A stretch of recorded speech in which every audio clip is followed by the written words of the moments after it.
guys, nakailantik na ako ha.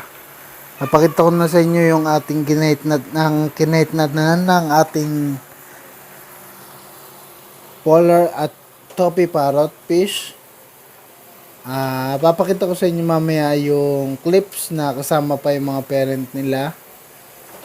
Kasi ngayon tinanggal na natin. Napapansin nyo yung ating divider na yun na bato. Pakita ko sa inyo. Yan divider na bato na yan. Yan ang ginawa kong divider. Para lang sa ating toffee at ang polar parrot. Parehas kasi silang territorial fish o territorial na isda na kung saan na yung lugar sa lugar. Lugar sa lugar. Ang kulit, di ba? Ngayon, pakita ko sa inyo yung nangyari ngayon na nung tinanggal ko na yung ating mga parents.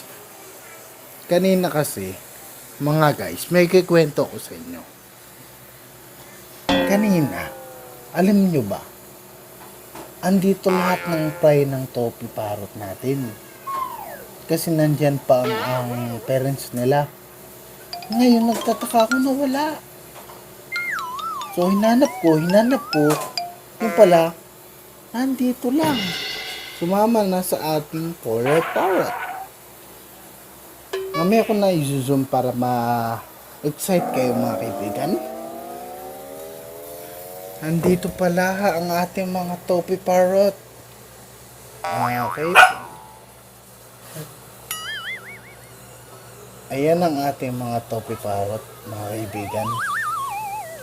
Lumipat na pala sila ng bahay. So ngayon, malapit lang sila dito sa ating mga polar parrot fry fish. Magulo. Okay. Yan ang ating mga polar parrot fish fry.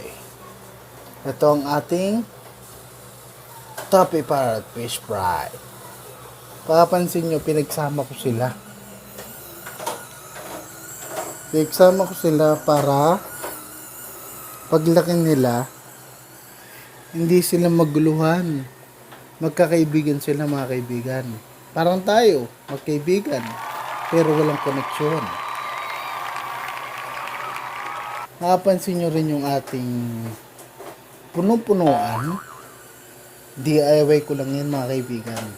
So, sa mga nagtatanong, tanong lang kayo. Sagutin ko naman. Okay? Pakita ko sa inyo yung clips para hindi kayo maguluhan. Bali magulo na yung ating camera. So kasi masyado na akong nai-stress. Pawis na ako mga kaibigan kung nakikita nyo lang. Ang ingay kasi ng ating aso at ang kapitbahay. Hindi ko na patatagalin. Hintayin nyo yung ating clips. Ito na. Bye-bye.